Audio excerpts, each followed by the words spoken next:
কেনে আছা ছাত্ৰ-ছাত্ৰীসকল আশা কৰো তোমালোকে ভালেই আছা এই কক্সালৈ স্বাগতম জনালো মই উপাসনা ভূঞা আজি আমি নৱম শ্ৰেণীৰ বিজ্ঞানৰ চতুৰ্থটি অধ্যায় পৰমাণুৰ গঠনৰ তৃতীয়টো অংশ আলোচনা কৰিবলৈ লৈছো এতিয়া আমি এই তৃতীয়টো অংশত পাৰমাণৱিক সংখ্যা আৰু ভৰ সংখ্যাৰ ওপৰত আলোচনা কৰিম ছাত্ৰ-ছাত্ৰীসকল তোমালোকে ইতিমধ্যে গম পাই আহিছা যে এটা মৌলৰ পৰমাণুত কিছুমান উপপাৰমাণৱিক কণা থাকে বা আমি অন্য ভাষাত ক'ব পাৰো যে পৰমাণু এটা কিন্তু কিছুমান উপপাৰমাণৱিক কণাৰে গঠিত যিবিলাকক ইলেক্ট্ৰন প্ৰটন আৰু নিউট্ৰন নামেৰে নামকৰণ কৰা হৈছে এতিয়া ছাত্ৰ-ছাত্ৰীসকল এটা পৰমাণুত থকা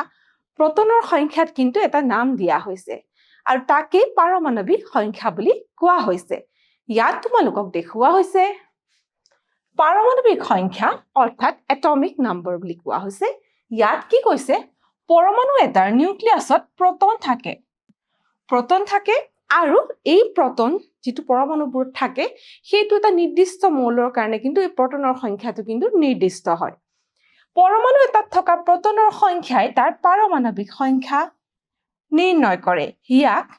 ইংৰাজী এই যেটো বৰফলা জেড সেই আখৰেৰে বুজোৱা হয় লগতে পৰমাণু এটাৰ নিউক্লিয়াছত থকা প্ৰটনৰ মুঠ সংখ্যা পাৰমাণৱিক সংখ্যা বোলা হয় গতিকে যিকোনো এটা মৌলৰ পৰমাণুত যিখিনি পৰমাণুৰ যেটো নিউক্লিয়াছ তাত থকা প্ৰটনৰ সংখ্যাই হৈছে পাৰমাণৱিক সংখ্যা আৰু ইয়াক ইংৰাজী বৰফলা জেডেৰে বুজোৱা হয়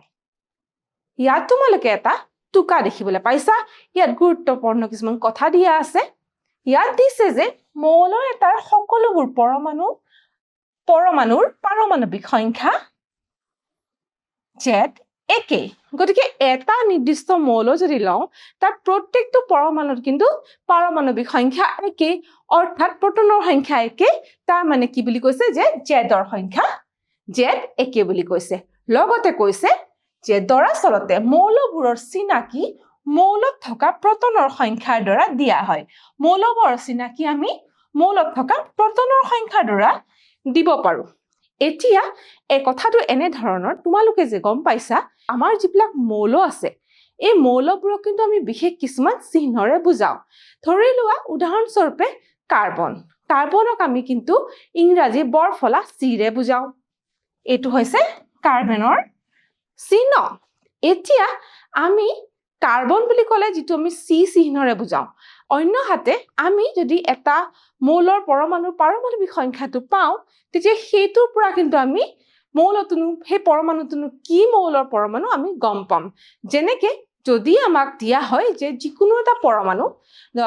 ধৰি লৈছো সেই পৰমাণুটো x ৰ z সমান যদি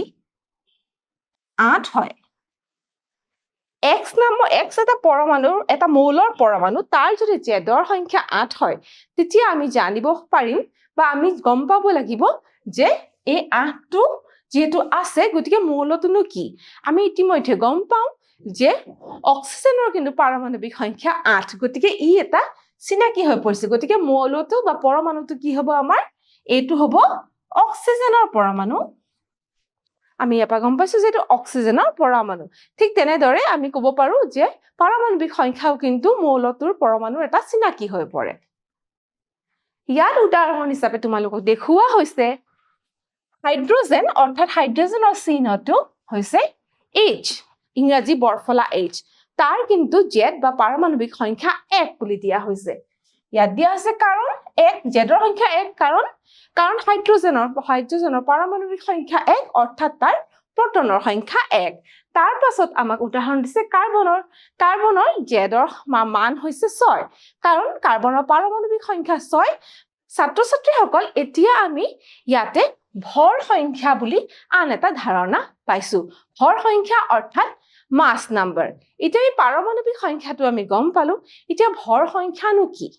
ইয়াত তোমালোকক দিয়া হৈছে যে এটা পৰমাণুৰ সমস্ত ভৰ তাৰ নিউক্লিয়াছত থুপ খাই থাকে এইটো কিয় হয় ইয়াৰ কাৰণটো কি ইয়াৰ কাৰণ হৈছে যে আমি ইতিমধ্যে ৰাদাৰফোৰ্ডৰ আৰ্হি আৰু পৰৱৰ্তী সময়ত বৰ আৰ্হিৰ পৰা গম পালো যে এটা পৰমাণুৰ কিন্তু নিউক্লিয়াছত তাৰ প্ৰটন আৰু নিউট্ৰনখিনি থাকে আৰু এই প্ৰটন আৰু নিউট্ৰনৰ ভৰে কিন্তু পৰমাণুটোৰ ভৰ হৈ পৰে ইয়াত দেখুওৱা হৈছে পৰমাণু এটাৰ সমগ্ৰ ভৰ পৰমাণুৰ নিউক্লিয়াছত থাকে অৰ্থাৎ পৰমাণুৰ ভৰৰ কাৰণ হ'ল তাত উপস্থিত প্ৰটন আৰু নিউট্ৰনৰ ভৰ ইহঁত পৰমাণুৰ নিউক্লিয়াছত উপস্থিত থাকে আৰু এই প্ৰটন আৰু নিউট্ৰনবোৰক দুয়োটা একেলগে আমি নিউক্লিয়ন বুলিও কোৱা হয় ইয়াত কোৱা হৈছে সেইবাবে প্ৰটন আৰু নিউট্ৰনক একেলগে নিউক্লিয়ন বুলি কোৱা হয় ছাত্ৰ-ছাত্ৰীসকল ইয়াত এটা উদাহৰণ দিয়া হৈছে এতিয়া আমাক কাৰ্বনৰ উদাহৰণটো দিছে কাৰ্বনৰ উদাহৰণ আমি আগতে পাই আহিছো কিছুমান তালিকাত যে কাৰ্বনৰ ক্ষেত্ৰত কাৰ্বনৰ ভৰ হৈছে 12U এই 12U আমি কেনেকৈ পাওঁ বা কাৰ কাৰণে পাওঁ কাৰ্বনৰ যিটো পৰমাণুৰ নিউক্লিয়াছত 6টা প্ৰটন আৰু 6টা নিউট্ৰন থাকে ইয়াত দেখুওৱা হৈছে 6টা প্ৰটন আৰু 6টা নিউট্ৰনৰ কাৰণে আমি কি পাবলৈ সক্ষম হ'ম 12U আমি তাৰ ভৰ পাবলৈ সক্ষম হ'ম এতিয়া কাৰ্বনৰ ক্ষেত্ৰত কি হয় প্ৰটনৰ আৰু নিউট্ৰনৰ সংখ্যা সমান গতিকে দুইটাই 6 অৰ্থাৎ 6 + 6 এৰে 12 হৈছে এতিয়া আমি অন্য এটা মৌলৰ পৰমাণুৰ কথা পাতিবলৈ ওলাইছো হেতু হৈছে এই চিহ্নটোৰে দেখাইছে Al অৰ্থাৎ এলুমিনিয়ামৰ ভৰৰ কথা দি আছে যে এলুমিনিয়ামৰ ভৰ হৈছে 27U এলুমিনিয়ামৰ পৰমাণুৰ যিটো নিউক্লিয়াছ তাত থাকে 13টা প্ৰটন কাৰণ এলুমিনিয়ামৰ পাৰমাণৱিক সংখ্যা আমি জানো 13 বুলি গতিকে 13টা প্ৰটন আৰু এলুমিনিয়ামৰ নিউক্লিয়াছত 14টা নিউট্ৰন থাকে তাৰ কাৰণে 13 + 14 আমি 27U এনেধৰণে পাবলৈ আমি সক্ষম হৈছো ছাত্ৰ-ছাত্ৰীসকল এতিয়া আমি ইতিমধ্যে গম পাইছো যে যিকোনো এটা মৌলক আমি কিন্তু কিছুমান ৰাসায়নিক চিহ্নৰে বুজাও কিছুমান ৰাসায়নিক চিহ্ন অৰ্থাৎ মৌলবোৰৰ নামটোৰ প্ৰথম আখৰটো লওঁ বা দুটা আখৰ লওঁ তেনেধৰণে আমি বুজাও সেই নিয়মবোৰ আমি ইতিমধ্যে আগৰ অধ্যায়ত পাই আহিছো এতিয়া আমি গম পালো যে মৌল এটাৰ পৰমাণুৰ নিৰ্দিষ্ট পাৰমাণৱিক সংখ্যা থাকে আৰু তাৰ লগত জড়িত হৈ থাকে তাৰ ভৰ সংখ্যা এতিয়া আমি এটা পৰমাণু অৰ্থাৎ এটা মৌলৰ পৰমাণুৰ সম্পূৰ্ণ সংকেতটো লিখিবৰ কাৰণে এই তিনিটা বস্তু কিন্তু ব্যৱহাৰ কৰিব পাৰো কেনে ধৰণে আমি চাওঁ আহাচোন পৰমাণুৰ সংকেত নোটেশন ফৰ এন এটম এতিয়া আমি x টো যদি মৌলৰ চিহ্ন হিচাপে লৈ লওঁ অৰ্থাৎ যিকোনো এটা মৌল আমি ধৰি লৈছো তাক আমি x চিহ্নৰে বুজাইছো তেতিয়া আমি xৰ তলফালে বাওঁ হাতৰ তলফালে অৰ্থাৎ সাবস্ক্ৰিপ্ট হিচাপে আমি z লিখিছো z অৰ্থাৎ কি হৈছে হেতু পাৰমাণৱিক সংখ্যা আৰু ওপৰত বাওঁ হাতে ওপৰৰ ফালে অৰ্থাৎ যিটো সুপাৰস্ক্ৰিপ্ট হিচাপত আমি লিখিব লাগিব a বুজায় হৰ সংখ্যা গতিকে পাৰমাণৱিক সংখ্যা হৈছে প্ৰটনৰ সংখ্যা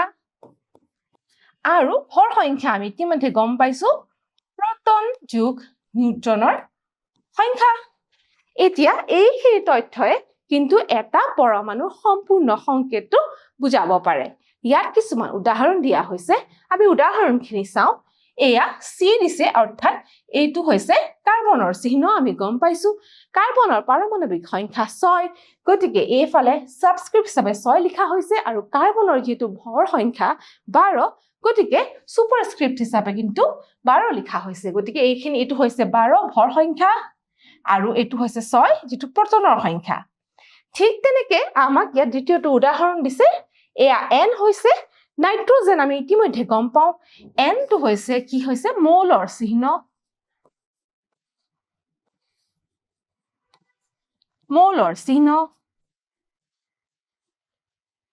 আৰু এই 7 টো হৈছে কিন্তু প্ৰটনৰ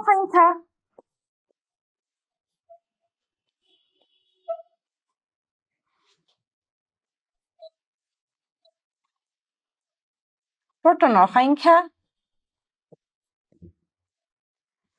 আৰু লগতে এই 14 টো হৈছে কিন্তু তাৰ ভৰ সংখ্যা অৰ্থাৎ প্ৰটন যোগ নিউট্ৰন এই 14 টো আমি ক'ব পাৰো ভৰ সংখ্যা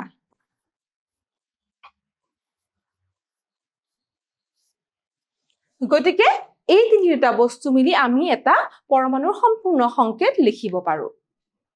ছাত্ৰ ছাত্ৰীসকল এতিয়া আমি আন এটা ধাৰণালৈ আহিছো সেই ধাৰণাটো হৈছে সমস্থানিকৰ ধাৰণা অৰ্থাৎ আইচোটোপ আমি ছাত্ৰ ছাত্ৰীসকলকে গম পালো যে এটা মৌলৰ এটা পৰমাণু এটা যিকোনো এটা মৌলৰ পৰমাণুত কিন্তু সমান সংখ্যক কি থাকে প্ৰটন থাকে গতিকে যিকোনো এটা মৌলৰ প্ৰত্যেকটো পৰমাণুৰে পাৰমাণৱিক সংখ্যা একেটাই কিন্তু আমি আমাৰ প্ৰকৃতিত দেখিবলৈ পাওঁ যে তেনেকুৱা কিছুমান মৌল আছে যাৰ পৰমাণুবোৰতো পাৰমাণৱিক সংখ্যা একেই অৰ্থাৎ একেটা মৌলৰে পৰমাণু কিন্তু তাৰ ভৰ সংখ্যা কিন্তু পৃথক হ'ব পাৰে ইয়াৰ কাৰণনো কি বা এনেকুৱা ধৰণৰ মৌলবিলাককে আমি সমস্থানিক বুলি কওঁ অৰ্থাৎ আইচোটোপ বুলি কওঁ তাৰ বিষয়ে আমি অলপমান এতিয়া আলোচনা কৰিম ইয়াত দিয়া হৈছে এনে পৰমাণু যিবোৰৰ পৰমাণু সংখ্যা একে কিন্তু ভৰ সংখ্যা বেলেগ ভৰ সংখ্যা অৰ্থাৎ আমি পাই আহিছো প্ৰটন যোগ নিউট্ৰনৰ যিটো মান হ'ব প্ৰটন যোগ নিউট্ৰন কৰিলে আমি যিটো পাম সেইটো হৈছে ভৰ সংখ্যা সেইটো কিন্তু পৃথক সেইবাবে এইবিলাকক কি বুলি কোৱা হয় সমস্থানিক বা আইচোটোপ বোলা হয় এইবোৰক আমি সমস্থানিক বা আইচোটোপ বুলি কওঁ লগতে কৈছে যে মৌল এটাৰ প্ৰতিটো সমস্থানিকে একোটাকৈ বিশুদ্ধ পদাৰ্থ আৰু সমস্থানিক বিলাকৰ কি হয় যে সমস্থানিক বিলাকৰ কিন্তু ৰাসায়নিক ধৰ্ম একে কিন্তু ইহঁতৰ ভৌতিক ধৰ্মহে বেলেগ বেলেগ হ'ব পাৰে সমস্থানিক বিলাকৰ ৰাসায়নিক ধৰ্মবোৰ একে কিন্তু সিহঁতৰ ভৌতিক ধৰ্মবোৰ বেলেগ বেলেগ হ'ব পাৰে এতিয়া আমি ইয়াকে বুজিবলৈ কিছুমান উদাহৰণ ল'ম উদাহৰণত আমাক প্ৰথমতে দেখুওৱা হৈছে হাইড্ৰজেন পৰমাণুৰ তিনিটা সমস্থানিক আছে বুলি কোৱা হৈছে হাইড্ৰজেন পৰমাণুৰ কিন্তু তিনিটা সমস্থানিক আছে ইতিমধ্যে আমি পাই আহিছো যে হাইড্ৰজেনৰ এতিয়া আমি সংকেত লিখিব জানো আমি যিটো হাইড্ৰজেনৰ কথা এতিয়ালৈকে পঢ়ি আহিছো বা পাই আহিছো সেইটো যদি আমি সংকেতৰ ৰূপত লিখো এইটো হৈছে হাইড্ৰজেনৰ সংকেত আৰু হাইড্ৰজেনৰ পাৰমাণৱিক সংখ্যা যিহেতু 1 আৰু হাইড্ৰজেনৰ ভৰ সংখ্যাও 1 বুলি আমি এতিয়ালৈকে গম পাই আহিছো ইয়াৰ কাৰণ হৈছে যে হাইড্ৰজেন পৰমাণু নিউক্লিয়াছত এটা প্ৰটন থাকে আৰু তাত কিন্তু নিউট্ৰনৰ সংখ্যা 0 বা নিউট্ৰন নাথাকে এতিয়া আমাৰ প্ৰকৃতিত তিনি ধৰণৰ হাইড্ৰজেন পোৱা যায় এই তিনিবিধ হাইড্ৰজেনৰ ইটোৰ পৰা সিটো কেনেকৈ পৃথক হয় এই তিনিবিধ হাইড্ৰজেন কিন্তু তিনিবিধ হাইড্ৰজেন হৈছে সমস্থানিক অৰ্থাৎ হাইড্ৰজেনে হয় কিন্তু এই হাইড্ৰজেনবোৰৰ কি হৈছে ভৰ সংখ্যাবোৰ বেলেগ ইয়াত তোমালোকক নক্সাৰ জৰিয়তে এটা ইয়াকে দেখুওৱা হৈছে যে প্ৰথমটো আমাক দেখুওৱা হৈছে হাইড্ৰজেন বা এইটো যিটো আমি উদাহৰণ দিলো এইটোৱে হৈছে প্ৰটিয়াম বুলি কৈছে কাৰণ ইয়াৰ এইটো হাইড্ৰজেনৰ নিউক্লিয়াছত প্ৰটন থাকে এটা আৰু নিউট্ৰনৰ সংখ্যা কিন্তু 0 আৰু ইলেক্ট্ৰন এটা গতিকে ইয়াক আমি এনে ধৰণৰ চিহ্নৰে লিখো আৰু ইয়াক আমি প্ৰটিয়াম নামেৰে নামকৰণ কৰো আনবিধ হাইড্ৰজেনৰ ক্ষেত্ৰত কি হয় আনবিধ হাইড্ৰজেনতো সেই একেটাই কথা পাৰমাণৱিক সংখ্যা অৰ্থাৎ প্ৰটনৰ সংখ্যা 1 কিন্তু ইয়াৰ ভৰ সংখ্যা 2 কাৰণ তাত নিউট্ৰনৰ সংখ্যা 1 সেইকাৰণে এটা প্ৰটনৰ এটা নিউট্ৰন যোগ কৰিলে 2 হয় তাৰ ভৰ সংখ্যা তাক ইয়াত দেখুওৱা হৈছে ইয়াক ডয়টেৰিয়াম বা এনে ধৰণে তাৰ সংকেত লিখা হয় ইয়াত দেখুওৱা হৈছে যে নিউক্লিয়াছত কিন্তু কি আছে এটা প্ৰটন আৰু এটা নিউট্ৰন আছে আৰু ইলেক্ট্ৰনো কিন্তু এটাই আছে আৰু তৃতীয় প্ৰকাৰৰ হাইড্ৰজেন হৈছে যে সেই হাইড্ৰজেন বিধৰ যিটো পৰমাণুৰ নিউক্লিয়াছত এটাই প্ৰটন থাকিব কিন্তু তাত নিউট্ৰনৰ সংখ্যা 2 সেই কাৰণে তাৰ ভৰ সংখ্যা হৈ পৰে 2 + 1 3 তাকে ইয়াত দেখুওৱা হৈছে এইটো সংকেত আৰু তাক তৃতীয়াম নামেৰে নামকৰণ কৰা হয় ছাত্ৰ ছাত্ৰীসকল ইয়াৰ পিছত আমাক কাৰ্বনৰ উদাহৰণলৈ যাওঁ কাৰ্বনৰ উদাহৰণ দিয়া হৈছে কাৰ্বনৰ দুটা সমস্থানিক তোমালোকক দেখুওৱা হৈছে ইয়াত দেখুওৱা হৈছে কাৰ্বন 12 আৰু কাৰ্বন 14 আমি এনেকৈ কওঁ সমস্থানিক বিলাকক আমি তাৰ ভৰ সংখ্যাৰে নামকৰণ কৰো এতিয়া দুইবিধে কাৰ্বন আমি গম পাইছো দুইটাৰে পাৰমাণৱিক সংখ্যা কিন্তু 6 কিন্তু ভৰ সংখ্যা প্ৰথমটো ক্ষেত্ৰত 12 বুলি দেখুওৱা হৈছে কাৰণ তাত নিউট্ৰনৰ সংখ্যাও 6 কিন্তু দ্বিতীয়বিধ যিটো কাৰ্বন তাত নিউট্ৰনৰ সংখ্যা 8 সেই কাৰণে প্ৰটনৰ সংখ্যাৰ লগত যেতিয়া নিউট্ৰনৰ সংখ্যা যোগ কৰা হয় তাৰ ভৰ সংখ্যা হৈ পৰে 14 গতিকে এই দুইটাই হৈছে কিন্তু কাৰ্বনৰ সমস্থানিক কাৰণ ইয়াত প্ৰটন যোগ নিউট্ৰনৰ সংখ্যা এই ক্ষেত্ৰত হৈছে প্ৰটন যোগ নিউট্ৰনৰ সংখ্যা হৈছে 6 + 8 = 14 সেই 14টোকে আমি ইয়াত লিখিছো কিন্তু এইটো ক্ষেত্ৰত প্ৰটন যোগ নিউট্ৰনৰ যিটো সংখ্যা 6 + 6 = 12 আৰু সেই 12টোকে আমি ইয়াত ভৰ সংখ্যা হিচাপে দিছো ইয়াতে তোমালোকক ছাত্ৰ ছাত্ৰীসকল আন এটা উদাহৰণ দিয়া হৈছে সেয়া হৈছে ক্লোৰিনৰ উদাহৰণ ক্লোৰিননো আমি প্ৰাকৃতিকভাৱে কেনেকৈ পাওঁ বা ক্লোৰিনৰ সমস্থানিক আছে নেকি হয় ক্লোৰিনৰ সমস্থানিক আছে ক্লোৰিন 35 আৰু ক্লোৰিন 37 ইয়াত তোমালোকক দেখুওৱা হৈছে যে ক্লোৰিন দুইটা ক্লোৰিনৰে পাৰমাণৱিক সংখ্যা একেই হ'ব কাৰণ প্ৰটনৰ সংখ্যা একেই যেটো হৈছে 17 কিন্তু প্ৰথমটো ক্ষেত্ৰত আমাৰ ভৰ সংখ্যা আমি পাইছো 35 বুলি কাৰণ ইয়াত নিউট্ৰনৰ সংখ্যা 18 আৰু দ্বিতীয়টো ক্ষেত্ৰত আমাৰ ক্লোৰিনৰ ভৰ সংখ্যা হৈছে 37 কাৰণ ইয়াত নিউট্ৰনৰ সংখ্যা হৈছে 20 এই প্ৰটনৰ সংখ্যা আৰু নিউট্ৰনৰ সংখ্যা যোগ কৰিলে আমি প্ৰথমটো ক্ষেত্ৰত 35 পাওঁ আৰু দ্বিতীয়টো ক্ষেত্ৰত ভৰ সংখ্যা কিন্তু 37 অৰ্থাৎ 37 পাবলৈ আমি সক্ষম হওঁ এতিয়া ছাত্ৰ ছাত্ৰীসকল তোমালোকক ইয়াতে আৰু এটা তথ্য দিয়া হৈছে সেয়া কোৱা হৈছে যে প্ৰকৃতিত এই ক্লোৰিন 35 যেটো এই প্ৰথমবিধ ক্লোৰিনৰ যেটো শতাংশ হেতু দিয়া হৈছে 75% বুলি আৰু দ্বিতীয়টো ক্ষেত্ৰত যেটো ক্লোৰিন 37 এইটো ক্ষেত্ৰত কিন্তু প্ৰাকৃতিকভাৱে আমি 25% হে পাওঁ অৰ্থাৎ আমি যদি অন্য হাতে আন প্ৰকাৰে ক'বলৈ যাওঁ তেতিয়াহ'লে আমি দেখিম যে chlorine 35 is to chlorine 37 এইটো যদি আমি এটা অনুপাতত লিখো তেতিয়াহ'লে আমি পাম যে এইটো 3:1 ৰেশিও এই গতিকে এইটো অনুপাতত আমাৰ প্ৰকৃতিত এই ক্লোৰিনৰ সমস্থানিক দুবিধ উপলব্ধ এতিয়া ছাত্ৰ ছাত্ৰীসকল তোমালোকক ইয়াত এটা গুৰুত্বপূৰ্ণ তথ্য দিছে মই এই কোৱাৰ দৰে ইতিমধ্যে তোমালোকক কৈছো যে প্ৰকৃতিৰ ক্লোৰিন 3:1 অনুপাতত 35U আৰু 37U ভৰ বিশিষ্ট দুটা সমস্থানিক ৰূপত থাকে গতিকে ক্লোৰিন 35 ৰ শতাংশ কিন্তু 75% আৰু যেটো ক্লোৰিন 37 তাৰ শতাংশ হৈছে কিমান হেতু হৈছে 25% ছাত্ৰ ছাত্ৰীসকল এতিয়া আমাৰ এটা জানিব লগা কথা আছে যে প্ৰকৃতিত এই দুবিধ ক্লোৰিন থাকে গতিকে আমি ক্লোৰিনৰ ভৰটোনো আমি কেনেকৈ উলিয়াম বা কোনটো ভৰ বুলি ধৰিম ইয়াত তোমালোকক দেখুওৱা হৈছে বা এটা প্ৰশ্ন সোধা হৈছে এই কথাটোকে যে কোনটো ভৰক ক্লোৰিন পৰমাণুৰ ভৰ বুলি ধৰিব লাগে বা কোনটো ভৰক আমি ধৰিম এটাত আমি 35 পাইছো এটাত আমি 37 পাইছো ছাত্ৰ ছাত্ৰীসকল আমি কি কৰিব লাগিব যে এনে ক্ষেত্ৰত প্ৰকৃতিত থকা পৰমাণু প্ৰত্যেকবিধ পৰমাণুৰ একে লৈ আমি তাৰ গড় যেটো ভৰ হেতু ল'ব লাগিব গড় ভৰটো আমি উলিয়াব লাগিব গড় ভৰটো উলিয়াবলৈ হলে আমি এটা তথ্য ইতিমধ্যে পাইছো যে ক্লোৰিন 35 কিন্তু অপ্ৰাকৃতিকভাৱে কিমান শতাংশত উপলব্ধ 75% উপলব্ধ গতিকে আমি কি হৈছে যে ক্লোৰিন 35 ৰ ক্ষেত্ৰত কি হৈছে ক্লোৰিন যেটো 35 প্ৰকৃতিত থাকে তাৰ 75% আৰু ক্লোৰিন 37 তাৰ শতাংশটো প্ৰাকৃতিকভাৱে আমি পোৱা শতাংশটো হৈছে 25% অৰ্থাৎ 25% এতিয়া ইয়াৰ ভৰ যেটো 35 এতিয়া আমি কি কৰিব লাগিব আমি ইয়াৰ কিমান শতাংশ থাকে 75% আৰু ইয়াৰ থাকে 25%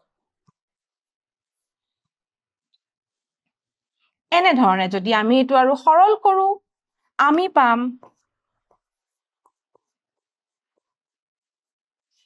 যেহেতু শতাংশ দিয়া আছে আমি এখ লিখিলো ইয়াতে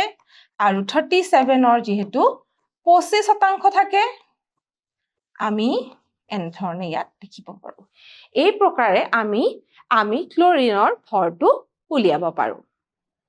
ইয়াত তোমালোকক দেখুওৱা হৈছে আৰু কোৱা হৈছে কোনো এটা প্ৰাকৃতিক মৌলৰ পৰমাণুৰ ভৰ সেই পৰমাণুটোত উপস্থিত থকা সকলো প্ৰাকৃতিকভাৱে পোৱা পৰমাণুৰ গড় ভৰৰ সমান এই যে আমি ইতিমধ্যে দেখুৱালো সেই গড় ভৰৰ সমান বুলি কৈছে ছাত্ৰ ছাত্ৰীসকল ইয়াত তোমালোকক পুনৰ এটা নক্সাৰ জৰিয়তে দেখুওৱা হৈছে যে ক্লোৰিন প্ৰথমবিধ হৈছে ক্লোৰিন 35 আৰু দ্বিতীয়বিধ হৈছে ক্লোৰিন 37 ইয়াত নিউট্ৰনৰ সংখ্যা 18 আৰু ইয়াত হৈছে 20 আৰু মই ঠিক আগতে ইতিমধ্যে কৈ অহাৰ দৰে ইয়াত আমি দেখিব পাৰিছো যে ক্লোৰিন 35 তাৰ যেহেতু ভৰ 35 হেতু 75% অৰ্থাৎ 75% থাকে গতিকে এনে ধৰণে কিন্তু আমি তাৰ ভৰটো উলিয়াইছো আৰু গড় আৰু সৰলীকৰণ কৰাৰ ফলত আমি পাবলৈ সক্ষম হৈছো যে ক্লোৰিনৰ যেটো গড় ভৰ আমি পাইছো 35.5 ইউ গতিকে এনে ধৰণে আমি কি কৰিব লাগিব যে সমস্থানিকৰ যিবোৰ ভৰ সেইবিলাক আমি উলিয়াব পাৰিম ছাত্ৰ ছাত্ৰীসকল এতিয়া আমি সমস্থানিকৰ প্ৰয়োগ অৰ্থাৎ এপ্লিকেশনস অফ আইসোটোপ কিছুমানৰ ওপৰত আলোচনা কৰিম গতিকে সমস্থানিকৰ কিছুমান প্ৰয়োগৰ কথা আলোচনা কৰিবলৈ যাওঁতে আমি জানিব পাৰিম যে সমস্থানিক বিলাক গুৰুত্বপূৰ্ণ হয় প্ৰথমটো প্ৰয়োগত দিয়া হৈছে যে ইউৰেনিয়ামৰ এটা সমস্থানিক নিউক্লিয়াৰ ৰিয়েক্টৰত ইন্ধন হিচাপে ব্যৱহাৰ কৰা হয় গতিকে নিউক্লিয়াৰ ৰিয়েক্টৰ বা নিউক্লিয়াৰ ৰিয়েকচনত যিবিলাক প্ৰয়োজন হয় ইন্ধন সেইবিলাক কিন্তু ইউৰেনিয়ামৰ এটা সমস্থানিকে সেই কামটো কৰে দ্বিতীয়তে তোমালোকক দিয়া হৈছে যে কোবাল্টৰ এটা সমস্থানিক কোবাল্ট নামৰ যেটো মৌল তাৰ এটা সমস্থানিকে কিন্তু কৰ্কট ৰোগৰ চিকিৎসাত ব্যৱহাৰ কৰা হয় কৰ্কট অৰ্থাৎ ক্যান্সাৰ ৰোগৰ চিকিৎসাত ব্যৱহাৰ কৰা হয় আৰু তৃতীয়তে তোমালোক আনটা যেটো সমস্থানিকৰ যেটো প্ৰয়োগ দিয়া হৈছে হেতু হৈছে যে আয়োডিন নামৰ মৌলটোৰ এটা সমস্থানিকক কিন্তু গয়টৰ অৰ্থাৎ গৰল ৰোগৰ চিকিৎসাত ব্যৱহাৰ কৰা হয় এটো গৰল ৰোগৰ চিকিৎসাত ব্যৱহাৰ কৰা এনে ধৰণে আমি গম পালো যে সমস্থানিকৰ কিছুমান নিৰ্দিষ্ট প্ৰয়োগ আছে ছাত্ৰ ছাত্ৰীসকল এতিয়া আমি সমস্থানিকৰ যিখিনি কথা সমস্থানিকৰ ধাৰণাটো পালো এতিয়া আমি আন এটা ধাৰণালৈ যাব লাগিব হেতু হৈছে সমভাৰী অৰ্থাৎ আইসোবাৰ্স সমভাৰী বুলি কলেনো কি বুজু বা আইসোবাৰ্সৰ কথা আমি আলোচনা কৰিব লাগিব ছাত্ৰ ছাত্ৰীসকল এতিয়া বিভিন্ন মৌলৰ পৰমাণু বিলাকৰ পাৰমাণৱিক সংখ্যা বেলেগ বেলেগ কিছুমান এনেকুৱা মৌলৰ পৰমাণু আছে যিবিলাকৰ পাৰমাণৱিক সংখ্যাটো নিশ্চিতভাৱে বেলেগ কিন্তু তাহাঁতৰ ভৰ সংখ্যাটো একে ইয়াত দিয়া হৈছে বেলেগ বেলেগ পাৰমাণৱিক সংখ্যা বিশিষ্ট একে ভৰৰ সংখ্যাযুক্ত বেলেগ বেলেগ মৌলৰ পৰমাণুবোৰকে কি বুলি কোৱা হয় সমভাৰী বুলি কোৱা হয় অৰ্থাৎ পাৰমাণৱিক সংখ্যাবোৰ কিন্তু বেলেগ কিন্তু এটাৰ ভৰ সংখ্যাবোৰ একে এইটোকে তোমালোকক বুজাবলৈ যাওঁতে আমি এটা উদাহৰণৰ জৰিয়তে চাওঁ উদাহৰণটো ইয়াত দিয়া হৈছে প্ৰথমটো হৈছে ক্যালসিয়াম আৰু দ্বিতীয়তে তোমালোকক আৰ্গন দিয়া হৈছে এই দুটা মৌল আমি ধৰিছো ইয়াত নক্সাত দেখুওৱা হৈছে যে ক্যালসিয়ামৰ যেটো পাৰমাণৱিক সংখ্যা হেয়া হৈছে কিন্তু 20 আৰু ইয়াত দিয়া হৈছে আৰ্গনৰ পাৰমাণৱিক সংখ্যা হৈছে 18 দুইটা কিন্তু পৃথক কিন্তু আমি দেখিবলৈ পাইছো যে দুইটা ক্ষেত্ৰতে কিন্তু আমাৰ কি হৈছে যেটো ভৰ সংখ্যা হেতু হৈছে 40 এইটো হ'ব পাৰিছে কাৰণ ইয়াত আমি দেখিবলৈ পাইছো যে যেটো ক্যালসিয়ামৰ ক্ষেত্ৰত ক্যালসিয়াম মৌলৰ পৰমাণুৰ যেটো নিউক্লিয়াছত তাৰ পাৰমাণৱিক সংখ্যা অৰ্থাৎ প্ৰটনৰ সংখ্যা 20 আৰু নিউট্ৰনৰ সংখ্যাও 20 গতিকে আমি 40 পাইছো কেনেকে প্ৰটনৰ সংখ্যা যোগ নিউট্ৰনৰ সংখ্যা সমান হৈছে 20 যোগ 20 = 40 অন্যহাতে আমি দেখিবলৈ লৈছো আৰ্গনৰ ক্ষেত্ৰত আৰ্গনৰ যেটো পৰমাণুৰ যে নিউক্লিয়াছত থাকে 18টা প্ৰটন ইয়াত দিয়া হৈছে প্ৰটনৰ সংখ্যা যদি আমি চাওঁ আৰু নিউট্ৰনৰ সংখ্যা যদি আমি চাওঁ আৰ্গনৰ ক্ষেত্ৰত প্ৰটনৰ সংখ্যা 18 কিন্তু আৰ্গনৰ পৰমাণুৰ নিউক্লিয়াছত থকা নিউট্ৰনৰ সংখ্যা হৈছে 22 ইয়াত দেখুওৱা হৈছে 22 গতিকে যেতিয়া আমি এই দুটা যোগ কৰি দিও আমি পুনৰ পাবলৈ হম 40 গতিকে এই দুইটা ক্ষেত্ৰত কি হৈছে এই দুইটা বেলেগ বেলেগ মৌলৰ পৰমাণু ইহতৰ পাৰমাণৱিক সংখ্যা বেলেগ বেলেগ ক্যালসিয়ামৰ ক্ষেত্ৰত 20 আৰ্গনৰ ক্ষেত্ৰত 18 কিন্তু দুইটাৰে কি হৈছে ভৰ সংখ্যাটো কিন্তু একেই অৰ্থাৎ 40 গতিকে এনে ধৰণৰ পৰমাণুবোৰকে কিন্তু সমভাৰী বুলি কোৱা হয় ছাত্ৰ ছাত্ৰীসকল আজি আমি আমাৰ এই অধ্যায়টোত পাৰমাণৱিক সংখ্যা ভৰ সংখ্যা আৰু সমস্থানিকৰ বিষয়ে আলোচনা কৰিলো এতিয়া কিছুমান মূল্যায়নৰ প্ৰশ্ন দিশত আগবাঢ়ো প্ৰথম প্ৰশ্নটো হৈছে ভৰ সংখ্যা হল প্ৰটন যোগ ইলেক্ট্ৰন ইলেক্ট্ৰন যোগ নিউট্ৰন প্ৰটন যোগ নিউট্ৰন ওপৰৰ কোনোটোৱে নহয় আমি পাইছো ভৰ সংখ্যা হৈছে প্ৰটন যোগ নিউট্ৰন নিউক্লিয়াছত থকা প্ৰটন আৰু নিউট্ৰনকে ভৰ সংখ্যা বুলি কোৱা হয় দ্বিতীয় প্ৰশ্নটোলৈ আহো দ্বিতীয় প্ৰশ্নটোত সুধিছে বিভিন্ন পৰমাণু সংখ্যাৰ কিন্তু একেই ভৰ সংখ্যা থকা মৌলবোৰক বোলা হয় এইবিলাকক সমভাৰী বোলা হয় ইয়াৰ তৃতীয় প্ৰশ্নটোলৈ আহোঁ তৃতীয় প্ৰশ্নটোত সোধা হৈছে পৰমাণুৰ নিউক্লিয়াছত থকা মুঠ প্ৰটনৰ সংখ্যাক পাৰমাণৱিক সংখ্যা বোলে একেবাৰে শুদ্ধ আমি গম পাই আহিছো এই কথাটো